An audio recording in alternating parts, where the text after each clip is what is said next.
Imagine a world where one phone call or a single radar glitch could trigger the total annihilation of human civilization. For 45 years, this wasn't the plot of a science fiction movie. It was the everyday reality for billions of people. From the shadows of Berlin to the jungles of Vietnam, two superpowers held the world hostage in a silent, freezing war. But how did allies become enemies? And why are the echoes of this conflict returning to haunt us today? The Cold War was never a single battle. It was a global struggle for the soul of humanity, democracy versus communism. It redefined borders, fueled the space race, and pushed technology to its absolute limit, all under the threat of mutually assured destruction. To understand where we are now, in an era of renewed tension, we must look back at the moment the world split in two. The seeds were sown in the ruins of World War II. In 1945, as the Nazi regime crumbled, the victors met to carve up the map.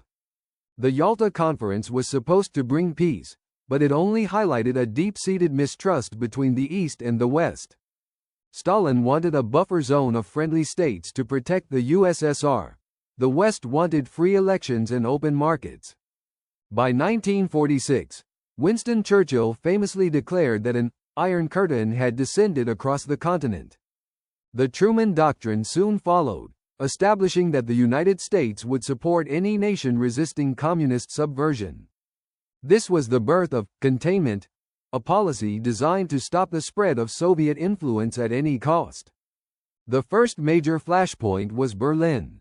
In 1948, Stalin blocked all land routes into the western-held sectors of the city.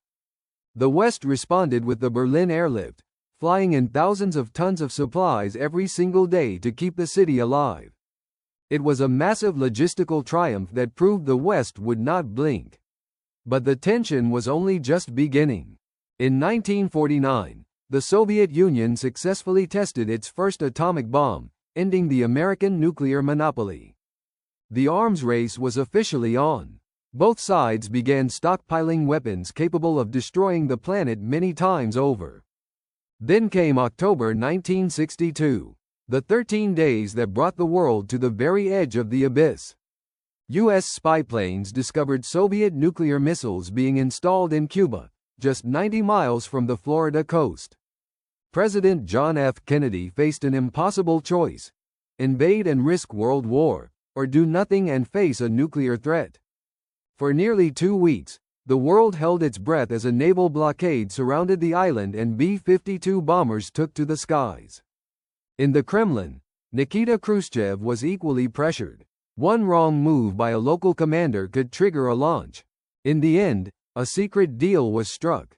The Soviets removed their missiles from Cuba, and the US later removed theirs from Turkey. This was the ultimate turning point. It forced both sides to realize that a direct conflict was unwinnable and unthinkable. But the war didn't end, it just moved into the shadows. This was the era of the proxy war.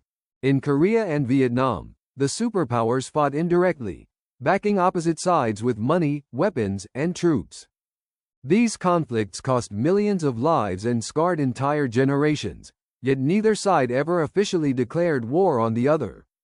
Simultaneously, the battle for supremacy moved beyond Earth. The space race became a symbol of ideological superiority. When Neil Armstrong stepped onto the lunar surface in 1969, it wasn't just a giant leap for mankind, it was a score for the West. By the 1980s, the Soviet Union's economy was buckling under the weight of military spending and internal corruption. President Ronald Reagan upped the ante with his Star Wars missile defense program, challenging the USSR to a race they couldn't afford. Watch the full Cold War. The backstory, turning point, and why it matters now video for the full context and timeline.